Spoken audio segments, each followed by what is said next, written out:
Well, it depends on where you look, but West Virginia's portal class is totally being disrespected by 247 Sports. Why is that?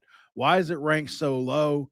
And do we really care? Let's break it down and I'll tell you what I think. Stick around.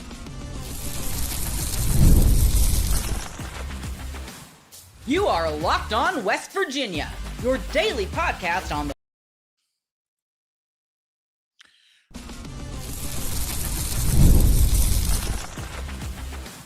You are Locked On West Virginia, your daily podcast on the West Virginia Mountaineers, part of the Locked On Podcast Network, your team every day. What's up, guys? Welcome back in. My name is Mountaineer Paul. I am your host here. Welcome back into Locked On West Virginia, baby, where we're talking Mountaineer football again today. And, of course, we're talking about it via portal rankings. And we're glad to be doing it, although Cooper Patania and I are going to have some disagreements, the guy that ranks a lot of the 247 stuff. Listen, he was the recruiting coordinator at Michigan at 2018. I know he knows his stuff, but at the end of the day, I have to question a guy that has to watch over 10,000 players in the portal. So I don't know how that's possible. I know they've got 2 or 3 guys that work on it, but that's it, right? So there's no way that there's extensive film being watched, and it's weird to me how a guy like Teron Francis, for example, is a 4-star guy coming out of high school, red shirts at LSU, doesn't even play, and then now he is all of a sudden an 85 3-star. Like, those are the kind of ones where I'm like, okay, like, this is clearly, if he stayed at LSU, he's going to be a 90. I mean, we know it. I know it. You know it. And then I don't care, what anybody says. That's just the facts. But we'll get there in a second. This episode of Locked On West Virginia going to be brought to you by our friends we love our friends at Game Time. And when it comes to Game Time, download the Game Time app, create an account, and use the code Locked On College so you can get $20 off your first purchase. And thanks for making Locked On West Virginia your first listen, for being a part of the Locked On Podcast Network. We talk about your team, the Mountaineers, every single day. Doris Workman from my hometown of Dingus, West Virginia, Bloody Mingo County, West Virginia. That's right. Thank you, Doris, for tuning in so often. It means a lot. Yeah, lots of Workmans in Dingus, that's for sure. I used to get made fun of so bad for being from Dingus, just because the word Dingus is funny. I've told this story before. Growing up in Dingus, I didn't meet anybody that was African American until I was in my teen years, right? So that's just the facts of where I grew up at. And the first time I told them where I was from, they said, "What the heck is a dingus?" And then they started calling me a dingus, and it was just the whole thing. But we ended up being very close, best friends, as a matter of fact. And he went on to play for Marshall. His name was Antoine Cabarrus. You can go look it up. But it was funny how, we just came from 2 different backgrounds and ended up being so close. But yeah, those were good times. Off track, but that's okay. Being from Dingus is something I'm proud of. Okay, the Locked On West Virginia guy is going to try to challenge the 247 Sports guy here and do my best at it. A couple things. Here is my point on how I'm going to do this. I think when you look at how this class is being built from Rich Rodriguez and company, it's not perfect, and they just don't have the money for it to be perfect. But 247, I think the ranking is misleading. West Virginia is ranked 13th in 247's rankings in the Big 12, not in the country like On3 has it. I think these portal rankings reward star power over roster construction, and West Virginia has taken 27 transfers up until now. And most Big 12's teams ahead of West Virginia took fewer players, more brand name recruits, and more luxury additions, right? West Virginia didn't need that. They didn't need flash. They needed functional, playable depth and starters, like I said. And West Virginia targeted players for their systems, not stars, right? And when you look at the West Virginia additions, West Virginia could have afforded a better quarterback if that's what they wanted to do. But they went out and got a guy that they think can be special in the system in Michael Hawkins Jr., right? And you got the added addition of his brother who was coming in from Oklahoma. Pretty good, right? West Virginia targeted already guys that are older that have played between 500 and 1,000 snaps, have usually been an all-conference player at some point, and portal rankings don't properly reward experience, in my opinion. This is I've said this a billion times. When it comes to the portal, a guy can be ranked in 85, but he's got 1,000 snaps under his belt, and that matters to me. So, an 85 rated player is a legitimate Power 5 contributor. Many of West Virginia's guys fall between 84 and 87 on this list. So that's not replacement level talent. That's, so for instance, in high school recruiting, an 85 level player is developmental, right? If you're a 3-star 85 level player in high school, that's developmental guy, right? You're coming in, you're not playing in year one at all. You're coming in, you're redshirting, and you're playing down the road. In the portal, if you're an 85 rated portal recruit, well, you're already a proven player, and you're not going to need very much development, if any development. So, I mean, if you look up and down the roster, Cam Cook, Amari Grayson, Michael Hawkins Jr., Teron Francis is obviously young, but he's very talented. DJ Epps has a ton of snaps. John Nider has a ton of snaps. Harper Holloman, David Nafogo, Malik Hawkins all have some snaps under their belt, except Malik Hawkins. He's another one of the young and talented guys. But, Cook's obviously proven at the running back spot. West Virginia overhauled its offensive line room. We know that. And, I just think that these rankings aren't going to account for need. They're not going to account for the age of the players most of the time. They're not going to account for much of anything as far as it's just the context. The context isn't all there, in my opinion, because West Virginia rebuilt the offensive line with size, experience, and competition, multiple 300-pound plus bodies, right? Guards, tackles, and depth. That's what they've got here. That doesn't show up in star rankings, and it shows up on Saturdays, though, right? If you look at wide receiver, West Virginia, has brought in multiple body types and multiple skill sets. At running back, they added a guy who could carry the workload. At tight end, they've gotten bigger, stronger, and more functional. On defense, they've got a couple edge rushers that I like. They've got a couple corners that I like, and they've got a couple linebackers that have raised the athletic floor of the linebacker room. There's not one flashy name, but there's depth everywhere. And I think that is something that we can – I think that's why this team will be better this year. This class fixes problems. It doesn't win Twitter polls is a line I had that I thought sounded pretty good. Because that's the truth. It doesn't. But they can still headline it if they can finish strong.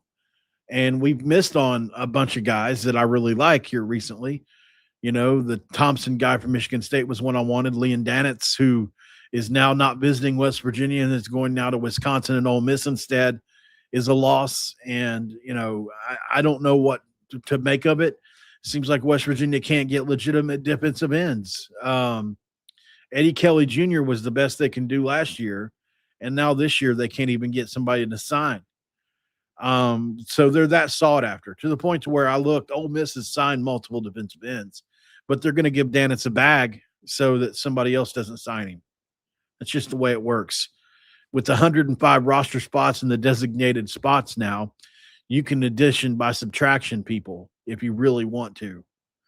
And Ole Miss is doing that. So it's wild, man. Let's see. Where was I at here?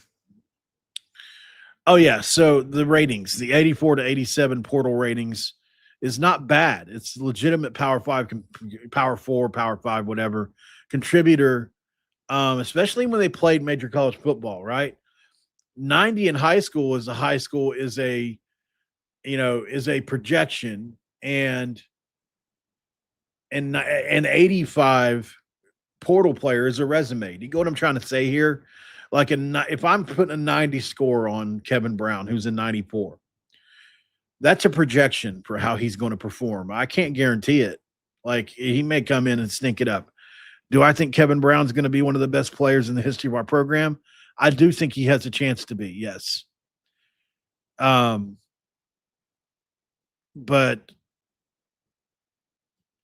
he hasn't done it yet. You know what I mean? While as Carson Cassidy coming in from UConn was a bookend tackle, one of their bookend tackles at UConn behind a very good running game and played very well against Power 4 competition. That's a resume that I can look at and say, yep, he's done it. So, it's just one of those things where there are can't miss players, right? Like Kevin Brown, but there is more nuance to it. So West Virginia didn't recruit any hope here. They recruited evidence. And I think that's this is the truth that maybe not a lot of people want to admit out loud, but West Virginia is never going to win portal headlines as it stands now. They're going to win portal fits, though, and that's what they're going to have to do, just like we did under Rich Rod the first time around. At least we hope in this new era. Like, that's what we're all hoping for will happen here, because they're not throwing out SEC, Big Ten money. They're not promising brand exposure. They're not offering much else outside of playing time, development, maybe some opportunity. And portal rankings don't really measure fit. They just measure the fame of the player. So I think this is a situation where West Virginia will always be overlooked to an extent. If I'm on this staff, I'm going to print these rankings out and I'm going to hang them in every locker room, because this team is being told once again that it doesn't matter, that it's not going to win. And West Virginia has always played its best when it's counted out. And I'm sick of it every single year, walking into the season feeling like they're being counted out. At some point, this thing's got to turn around or it won't. And I think this year is a year where it possibly could. We've always been counted out. But you know what? Like I said earlier, rankings don't win games when grown men do. And I think West Virginia got some grown men. So you can call this class low ranking if you want, Cooper Patania. You can definitely roll out in the November polls and say, no one's going to care about West Virginia, where they're ranked at in January in the West Virginia side anyway. And they'll care whether this roster is deeper, tougher, and more hard edge and more competitive than your guy.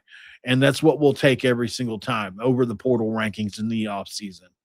So we're used to it anyway. This is a situation where I think, if you look up and down the overall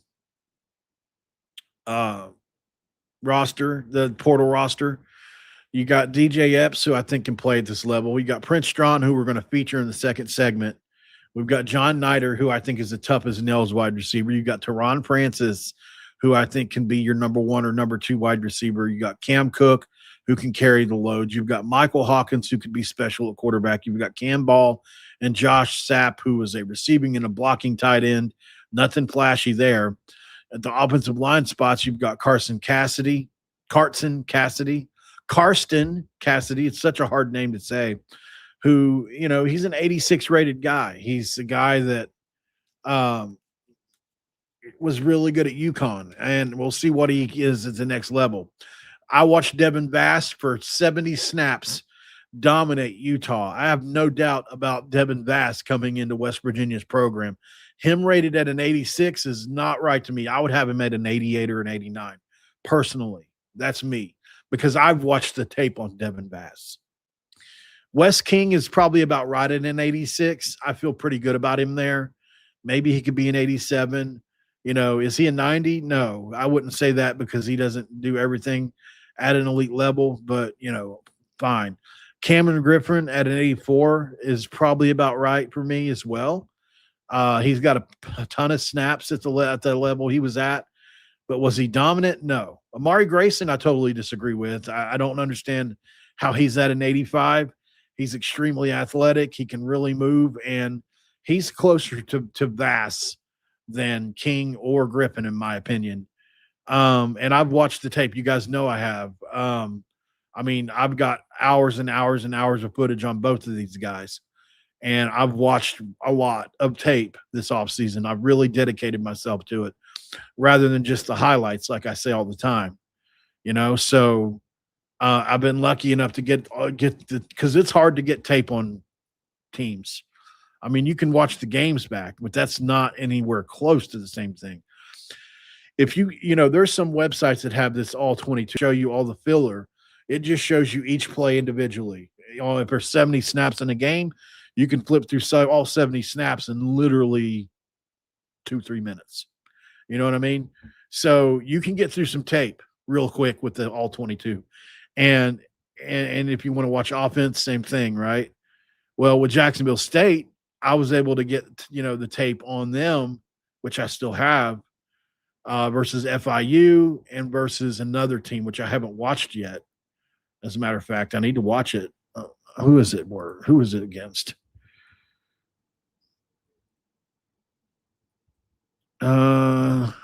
Let's see.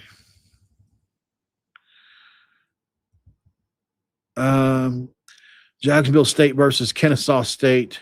And I haven't even watched the Kennesaw State one yet, so I'm going to do that next.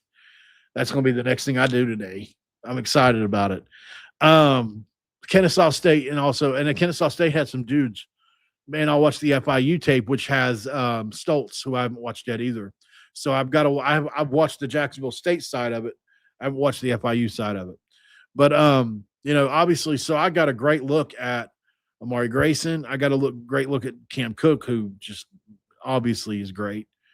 And I got a good look at Cameron Griffin, who played left tackle in that game. I'm curious to see how he looks in guard against Kennesaw State. Hopefully he played guard that game. Maybe he played tackle again. I don't know. But Amari Grayson, at least against FIU, was a dominant player. He won almost every single snap that I saw. So coming out of that game, off of that film, I feel really good about Grayson. And I don't understand why he's rated as low as he is, but maybe it's because he's coming from Jack State.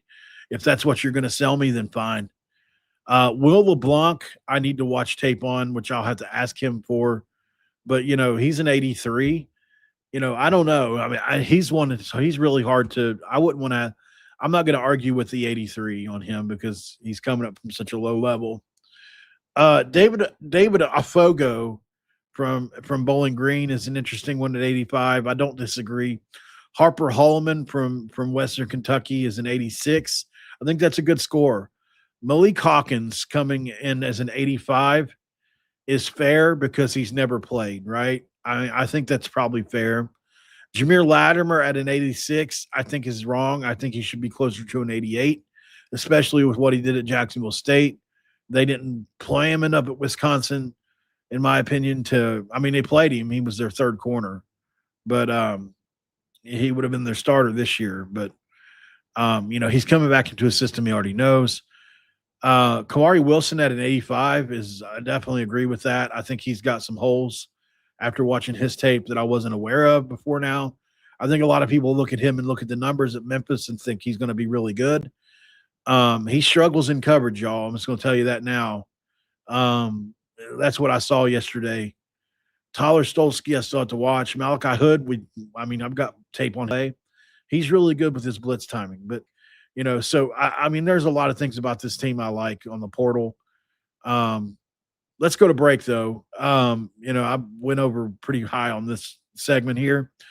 Let's check out some Prince Strachn because Prince Strachn, guys, from USC and Boise State, I've got some tape on him for us to watch, and I'll let you make your own choices on him. I think he's a very interesting player. We'll talk about him next. This episode of Locked On West Virginia going to be brought to you by our friends at Game Time. Right now with Game Time, guys, if you didn't know, now you know. The college football season is still here. We got a game left, and the tailgates, the packed stadiums, and being right there in the middle of it all, the energy, the bands, the moments you remember forever, but actually getting tickets, so that's the frustrating part with long queues. logins, and prices jumping up at checkout. Well, that's why Game Time gives the advantage back to the fans. It's the easiest way to unlock amazing college football tickets and experiences in just a few taps. I actually love being able to view the seat in the app before buying, so I know exactly what I'm getting. The zone deals stand out as well because you pick the section, Game Time picks the seats, and you can save even more. And seeing college football tickets starting at as low as $25 made it easy to plan a game day trip. Take the guesswork out of buying college football tickets with Game Time. Download the Game Time app, create an account, and use that code Locked On College for $20 off your first purchase with the terms apply. Again, that's code LOCKEDONCOLLEGE for $20 off today. And download that Game Time app where you can swipe, tap, ticket. Go download Game Time today, and you'll answer yourself the question of all questions. What time is it? It's game time. Segment 2, cracking open a dew. I drank an entire bottle of water this morning as soon as I woke up because I know you guys have been on to me. I really did. So I can't remember what kind, but I know somebody's going to say something. So, all right. So what? Let's get to Prince Strachn here. I got some clips of him. Some of it's practice footage, some of it's game, but I mean, if you want to get an idea for what he looks like as a player, he is a big bodied, huge 6'4", 6'5", whatever he is, long arms, great catch radius, can high point the football really well. He's got really good hands. Is he a burner? No, he's not. He runs pretty good routes. We'll throw the tape on and let you decide. Here's a play at Boise State from him where you see they throw it down deep to him, and he just takes it over top somebody. He's just too big. That's impressive. We'll watch it one more time. You can see where it's going now. He's on the outside to your right. And nice catch from him. Here's him at warm-ups at USC, just making a quick little one-handed grab. Pretty simple. Nothing major there. This is at Boise in a game. Nice grab right against Wyoming. I mean, that's a heck of a grab there. I mean, it's a tough grab. So, yeah, that was a great play by him.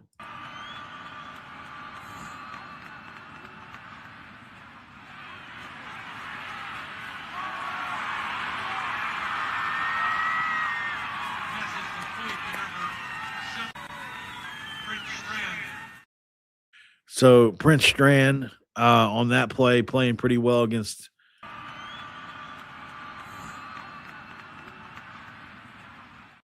maybe Utah State.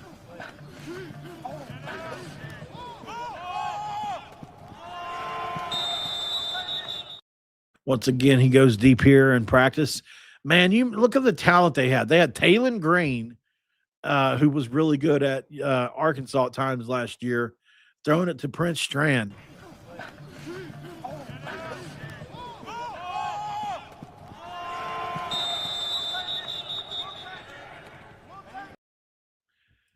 Here's another deep shot in practice to Strachn.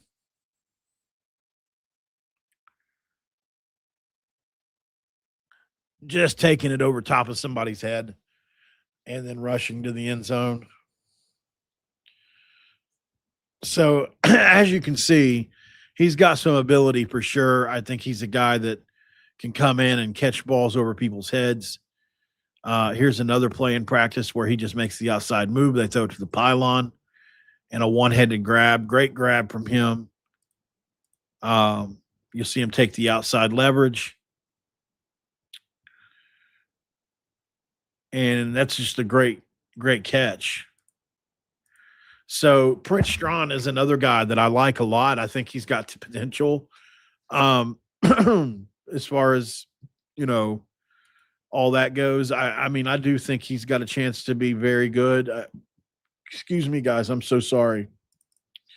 You wonder about it. I mean, there are certain worries about him as well. I mean, do I know for a fact that he's going to be good? I wish I did, but I do think that at least looking at it from the way he moves on the football field and all that, you've got to be pretty excited. And I certainly am when it comes to him.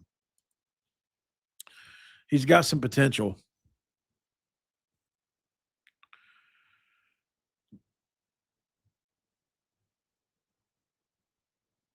Uh, I'm not sure what you're talking about, buddy. You're asking me about the not fun accusations made by a guy that made close to $1 million off West Virginia over 2 seasons to play football and get. You're gonna have to explain to me what you're talking about a little more, buddy. Gene White. I did a show on it the other day. I already did one. Yeah. I did a show on this. Yeah, I already did it, buddy. A couple days ago.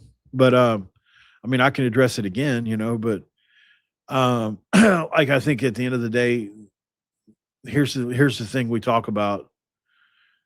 Yeah, I talked about it the other day. So anytime you have different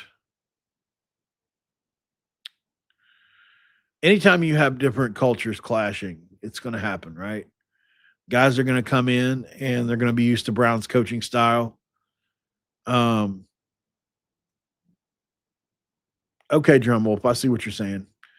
But when you have a guy coming in and it's a clash of coaching styles like that, I do think that, at least in my opinion, right?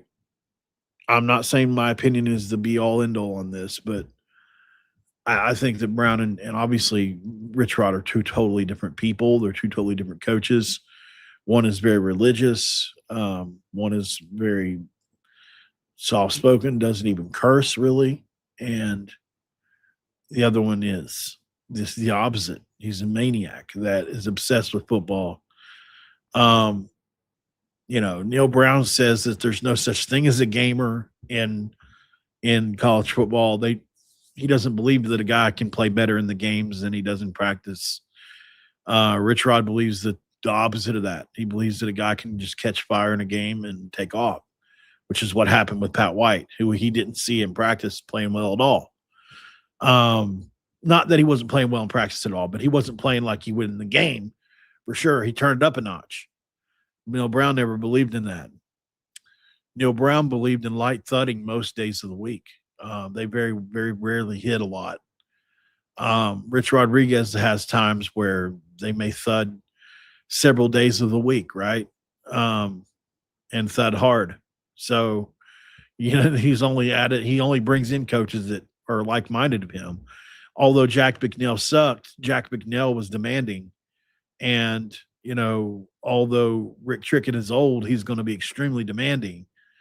And I would imagine things are only going to get tougher this upcoming offseason because they're trying to build an offensive line that the guys they're bringing in, I'm just going to tell you right now, are run blockers.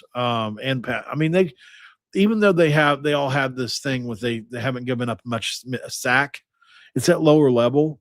So I would imagine that they can all run block, especially the guys I think is going to start. And that's guys like Devin Vass, who's going to be a really good run blocker for us. You look at a guy like Wes King, who can really move dudes around a little bit, but Mari Grayson's a pretty good run blocker when it comes to pulling and doing different things. I would imagine they're going to try to pull dudes in the deep waters this year, and I think that whole thing and I'm holding my hands apart about 6 inches here, with Rich Rodriguez saying we can't get this much. I think that they went out and addressed that first and foremost, obviously. And that, because this offense is literally predicated off, can I get the drive started? Can we get 5 yards on first down? So that's it. And I think once you do that, everything else works for this offense a lot better, as do most offenses when they get ahead of schedule.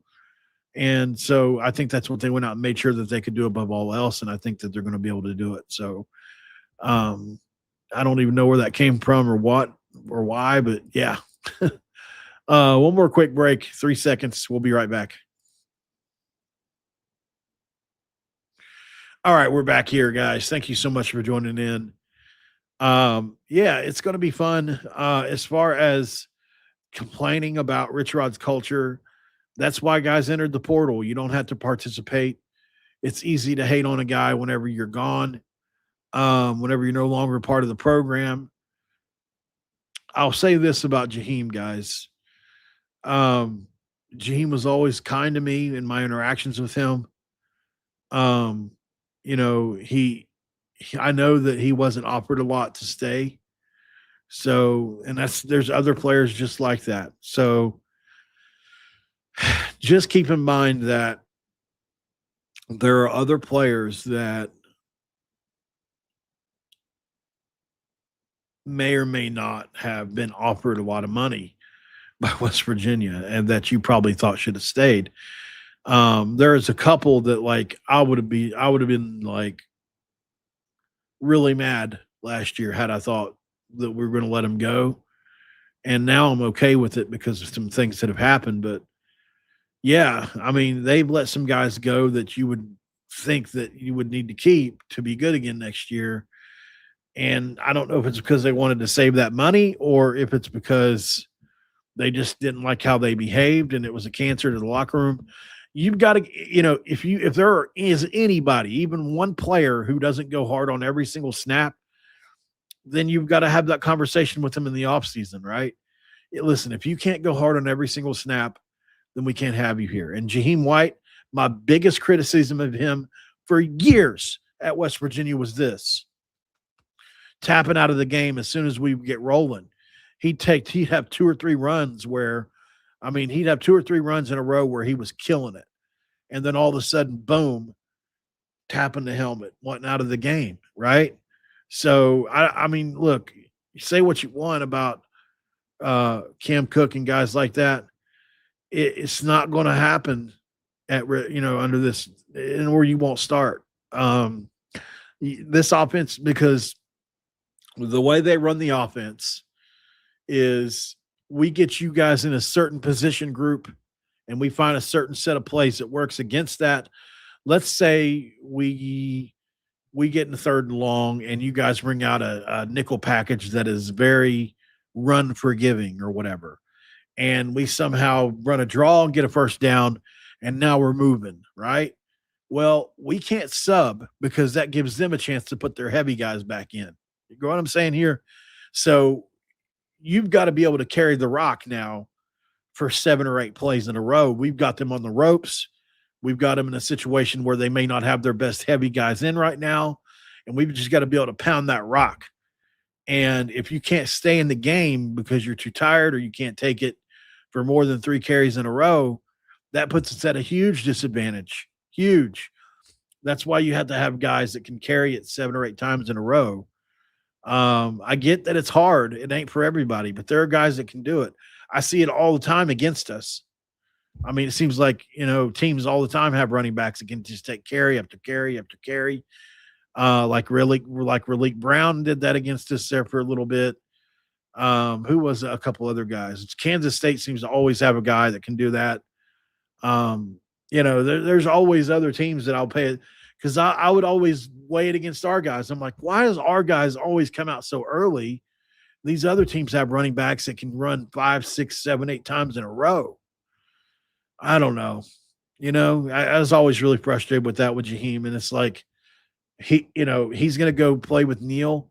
That's why they make 5'9" guys. You know why? That's why they make guys like Jaheim 3rd down backs. That's why. Because they're not every guy's Deuce Vaughn that can carry it 25 times a game at 5'8", 5'7". Jaheim White's 5'7", 5'8", 185, 190 pounds. He got jacked last year, but let's not pretend like he was still big enough to carry the load every single time. And I think that's part of the issue with him. So Cam Cook will be able to do it. For people that say he's too slow, they don't understand football, my opinion. So All right.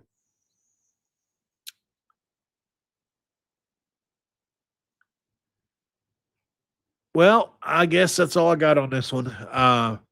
We're 36 minutes in. I'd like to stick around longer, but um, rewind the video if you need to check out and see what we spoke about, the portal rankings. I would love to have something else to talk about, but there's just nothing much else going on right now.